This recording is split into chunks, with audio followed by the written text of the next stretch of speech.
cork off. Oh, that's puke. Ugh. Okay. I don't know what to do. Maybe I'm just sensing some umami on this. Because, ooh, mama, that's good. I still haven't found my first Blanton's. Hey, everybody, it is Thursday, and it's Bourbcast night, and we're going back to the ranch. Yes, indeed. Tonight is Bourbcast number 268. We're reviewing Frey Ranch, but not just any Frey Ranch. This is the Distiller Select, which is available in special releases at Frey Ranch in Nevada and through their online whiskey shop. So we'll be doing this one. But first, a little bourbon news. Tin Cup whiskey. You may know Tin Cup.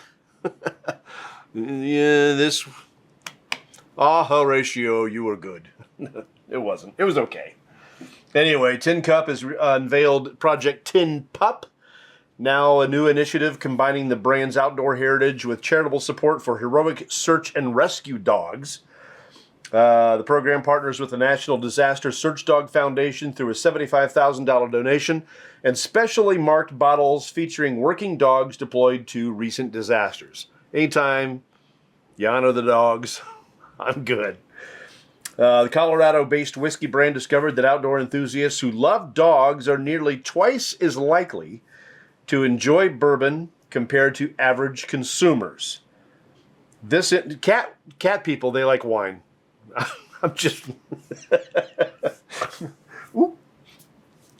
Insight drove the creation of Tin Pup, which celebrates the intersection of adventure, man's best friend, and good whiskey. And again, it's 80 proof whiskey. 80 proof whiskey. It's okay. This is Colorado whiskey. A little Stranahan's is put in here. That's why they can't call it bourbon. It's a Stranahan single malt goes in this, along with Rocky Mountain water. Yeah, whatever. It's okay. It's okay. For an 80 proofer, it's okay. Green River Distilling Company, Kentucky's 10th oldest licensed distillery, is set to release a commemorative bourbon celebrating the U.S. Army and their 250th anniversary. Limited edition whiskey will be available on June 14th. Special release honors the U.S. Army's establishment June 14th, 1775, which predates the Declaration of Independence.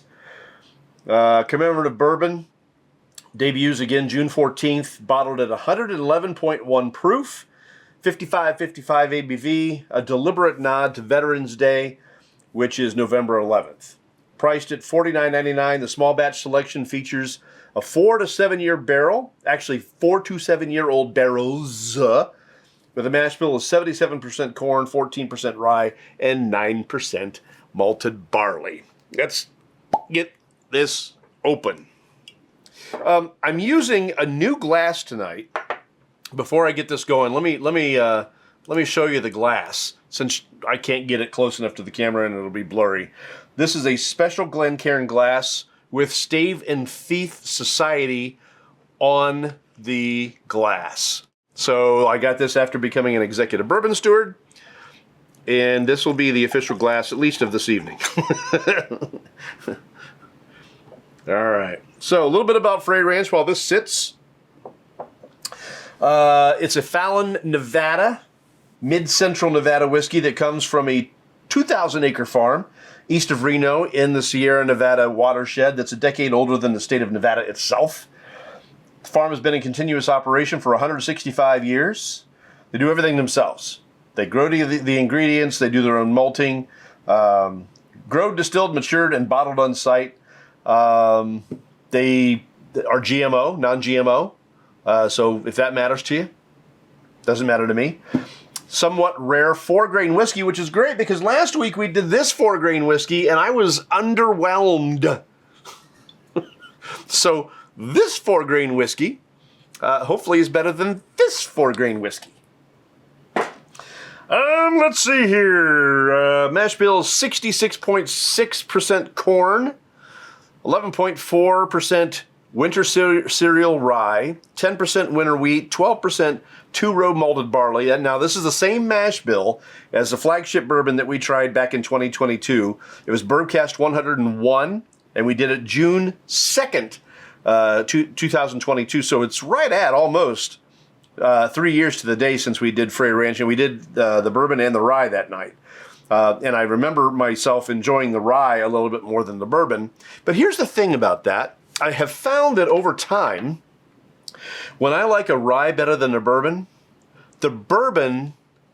ages better than the ryes. The ryes tend to just change too much over time. I was just sipping on another rye. It was the chicken cock rye, and I liked it better than the bourbon on first blush. And over time, I found myself disliking the rye over the bourbon, particularly the private barrel bourbon. That's really good. I even like it better than the double oaked. That private barrel's really, really nice. So anyway, let's see. So the cask is newly charred oak, of course, aged 5 years. This proof is 66.10% ABV, which means it's 132.3 or 30 proof. That's hot. That's warm. I'm going to melt my brand new Stave and Thief Society glass. Not really, it's crystal, it's okay. Non-chill filtered.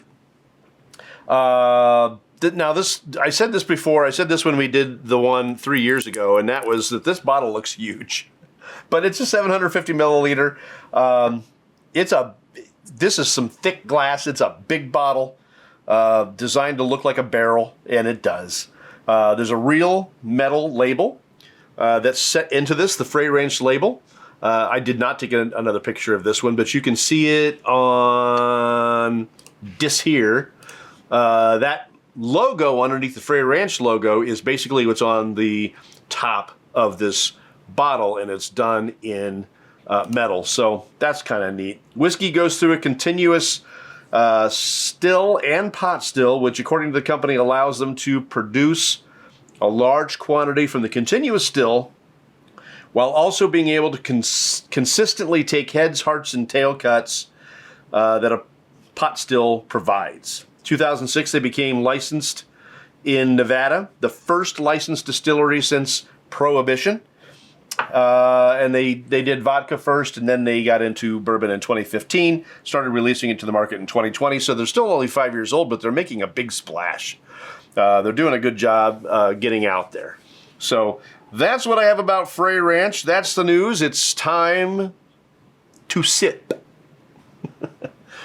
All right, let's go. First thing I caught was the corn and the strength of this pour. Oh my gosh, it's really holding on to that glass. You can't see it on camera. It is just holding on for dear life, it looks like. Wow. That's what alcohol does. It's also what sugar does, but this has no sugar in it, so you know it's the alcohol clinging to the glass and not the sugars like you do sometimes with wine. So, all right. Okay, the corn is big. Cinnamon's big. There's an astringency there. I don't have to get my nose too close to this. Matter of fact.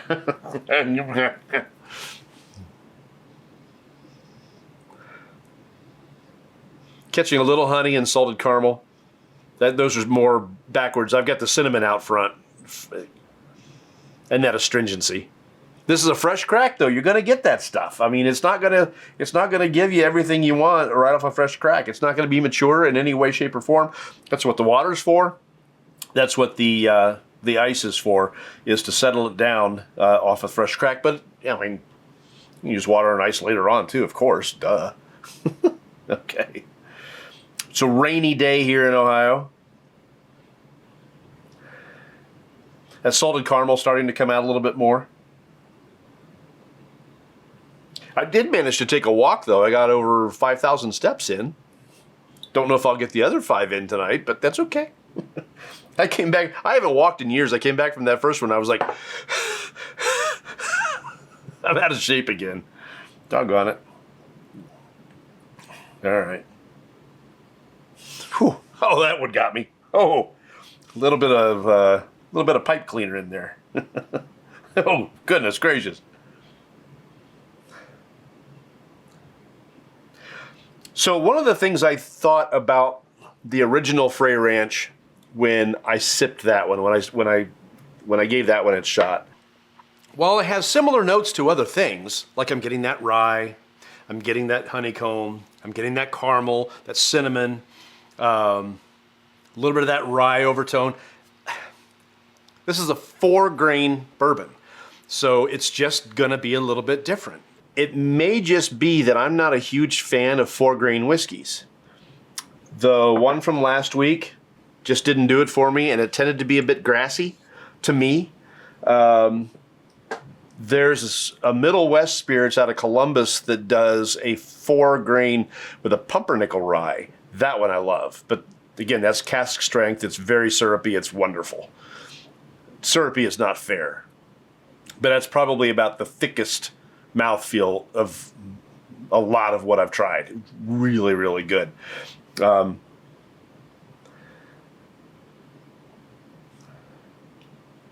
Yeah, a little honey. But that cinnamon is very, very forward. So let's get into it.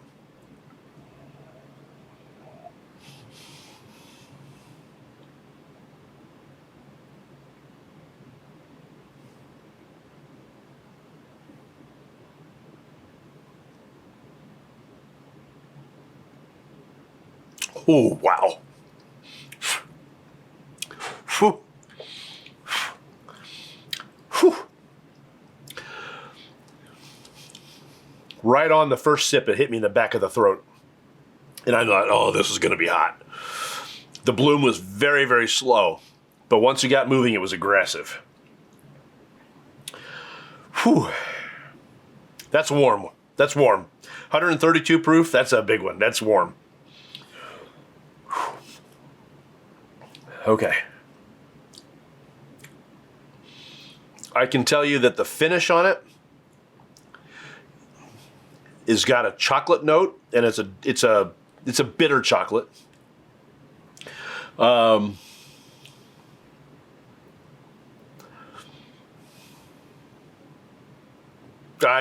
There's something else there, but I can't tell you what it is.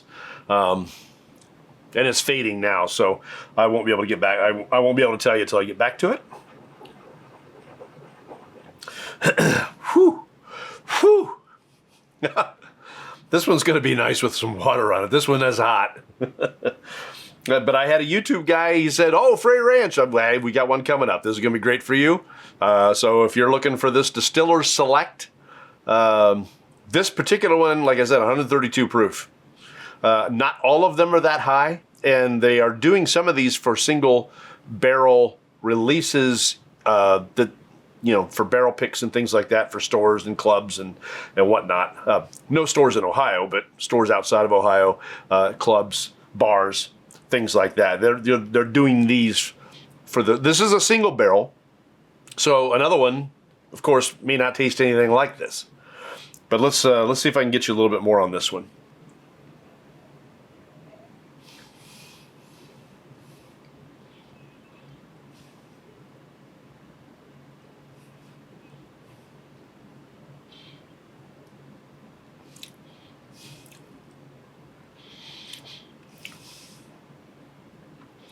The oak is showing up. I'm getting a little banana on there. I don't get that very often, but I got it tonight. Whew, baby. That's warm. I feel that going all the way down. My. Banana is really a strong note along with the oak. I'm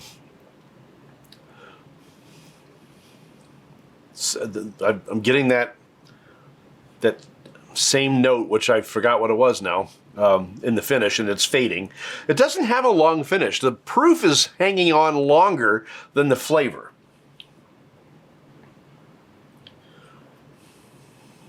All right. I'm not gonna drink this like crazy. I'm gonna take this in bits. I'm gonna give you one more taste neat, and then I'm adding some water to it because I'm hoping that it'll open up a little bit and give me a little more. There's some mushroom on this, now that I go back and think about it. It's again, just like it was the first time, it's a little on the earthy side. Darker notes.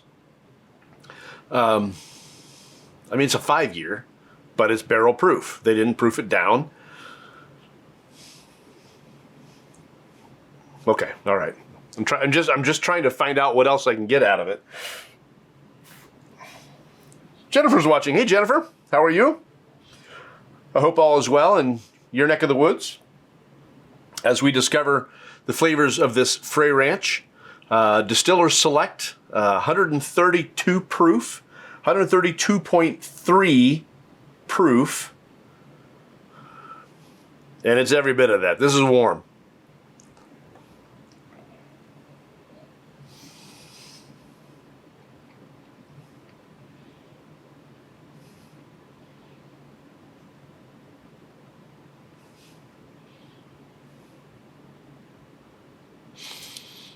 Okay. Definitely banana, but also cinnamon. Oak from the barrel. There is some honey. It's very, very far back. There is some caramel. Again, it's the banana and the oak and the cinnamon that really come out strong on this one. And then we start getting into the finish, and that's what I'm getting: mushroom, and I'm getting chocolate. That was the note that I'd forgotten. I'm getting chocolate, and it's a bitter chocolate. It's not like a milk chocolate or a dark chocolate. It's bitter, like a cacao. I think that's how you say it. Cacao! you bake with it. Yeah. You know, I'm going to kind of go back to what I did 3 years ago when I did the first Frey Ranch, and I don't love it. Will I like it more with a little bit of water on it? Let's find out. I've got enough in here I could probably do it, but let's just go ahead and be fair.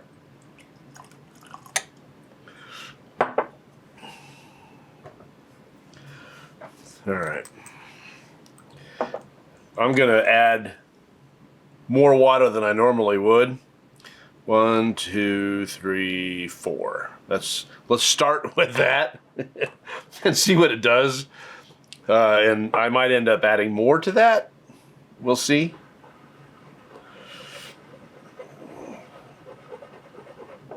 All right. All right. I hope I like this. It's just got an unusual flavor. Then there are people who love Frey Ranch, love it. And I just, you know, it's okay.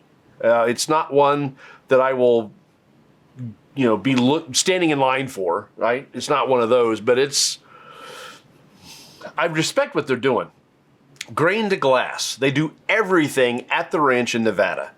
And, you know, there's so many people, and this isn't a slight, and I'm not saying anything bad, but there's so many distilleries that are non-producing distilleries, NPDs, and they get MGP juice and maybe Dickel juice out of, that's just so terrible to say, George Dickel liquid, still no better, out of Tennessee, or maybe something from Heaven Hill, or just whatever. There's a big distillery. It's like a super distillery. It's brand new and it's already in debt. But they were supposed to be doing like 100,000 gallons of, I don't know, it was huge. But anyway, they're getting sued by the contractor. Actually, there's 2 newer distilleries getting sued by the contractor. This one is one that was created by the same people who did Bardstown. So you'd think they'd have the money sitting there in escrow or something, but no. Anyway, all right. I digress. I apologize. I read a lot of news. Okay. Please give me something.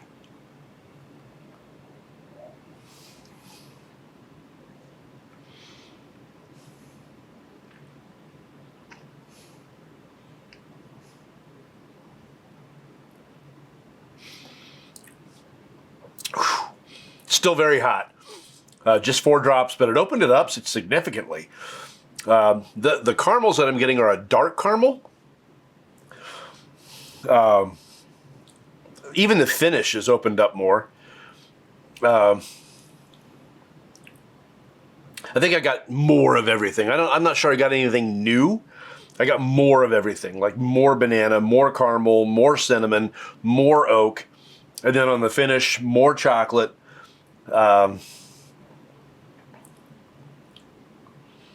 It's not sweet. I have found over time that I do kind of prefer the sweeter pours. This is not sweet. This is stout. If you like stout beer, this one you might really like. Of course, we're talking about a lot more alcohol in this. But that's what this reminds me of. In the flavors, in the profile, in the way that it feels in my mouth, is a stout beer. The chocolate notes are probably the reason for that. Yeah. Let's do one more with the water, and then we'll throw some ice on this.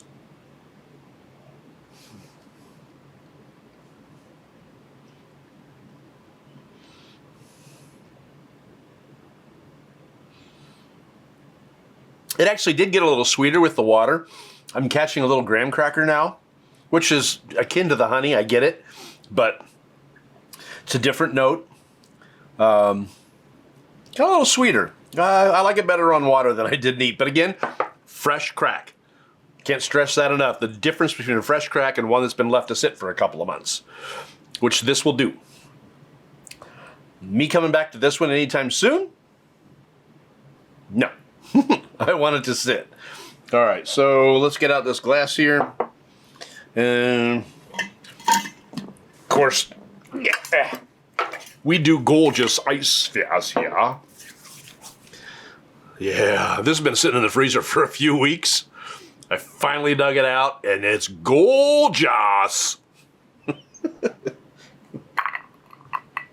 I'm just going to do this because I'm not going to hurt it any. I've only added 4 drops. This is not going to hurt it. That is such high proof. All right. Do our special patented finger stir. There's no patent. You can steal this. But if you sell it, I want to cut. Don't know how you're going to sell a finger stir. I could just see there being a bar somewhere that they specialize in the finger stir. And they have no customers at all. I recently went out to lunch and just this little bar somewhere, and there was somebody with me, and they brought out our sandwiches, and the guy that was carrying the sandwiches had these tiny little paper plates about this big, and the sandwiches would fit just on that little paper plate. And the dude was holding the paper plate like this and had his thumb on the top of our buns, carrying them like this. And I'm like, and the guy took off, and the person that I was with made mention of, oh, this is going to be good. I enjoy my lunch. And I said, he had his thumb on my bun. And she goes, yeah, he did, didn't he? I said, yeah. So I wasn't going to do anything. I wasn't going to say anything. But upon leaving, the person I was with looked at our server and said, you should tell that dude not to put his thumb on the sandwich when he carries them out. If you need to put it on a plate so it's firm and doesn't fall off, try that. So, all that because of finger stirring. All right, so this is probably cold enough now. And I just spilled. I have a new slop rag. I decided it was time to replace the old slop rag. In time, this one will look like this one. I know there's some history with that one. It's been with me for the length of the Bourbcast, but it was time. Time to retire the old slop rag. All right, here we go.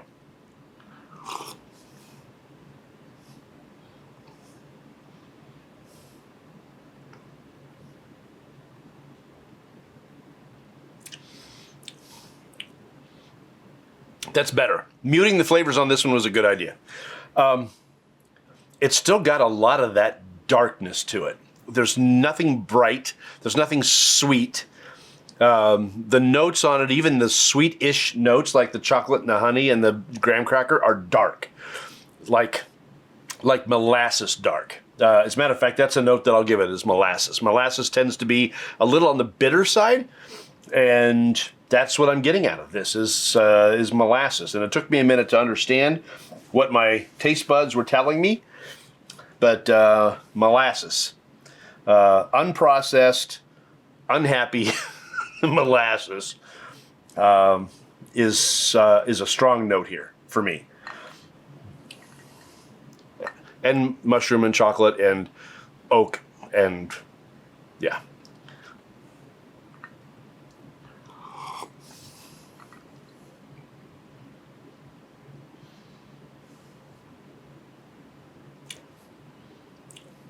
Yeah, I mean,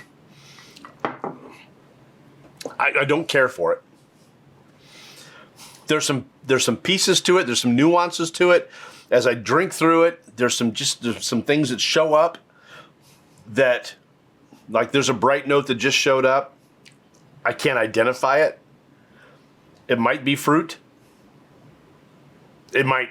I don't know. I don't know what it is. This is just. It's, for me. It's a dark presence pour. Bitter chocolate.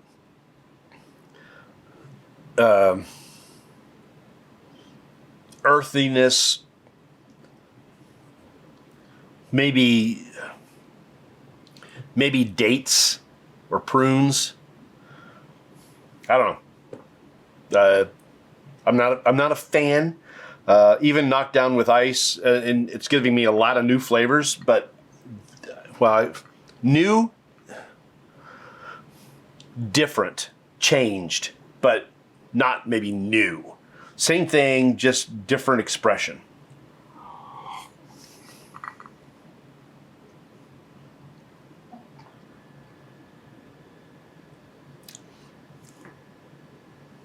Yeah, it's dark.